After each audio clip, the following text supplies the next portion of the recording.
काड़ा की तहसील रिनाला खुर्द स्मोक की लपेट में। स्मोक के बायस हद निगाह इंतहाई कम, ट्रैफिक की रवानी मुतासर, जबकि सर्दी की शिद्दत में इजाफा। तफसीलात जानते हैं बोल न्यूज़ के नुमाइंदे राव नदीर से। हाँ जी, बिल्कुल। स्मोक की अगर बात की जाए तो स्मोक ने तमाम तर इलाके को अपनी लपेट में ले रखा है। स्मोक के बायस लपेट में आने वाले इलाके जिनमें चूचक, अख्तराबाद, शेरगढ़ और जो आबादी वाले इलाके वो एरिए शामिल हैं। तमाम तर इलाके जो इस वक्त गहरी स्मोक की लपेट में है।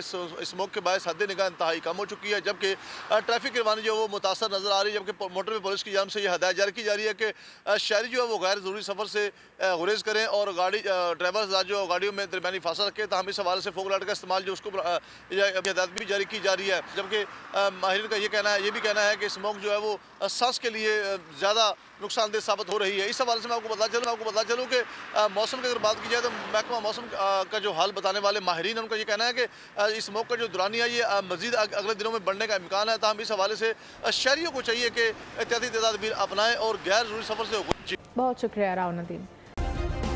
सब्सक्राइब करें और बेल दबाएं ताकि कोई खबर रह न जाए।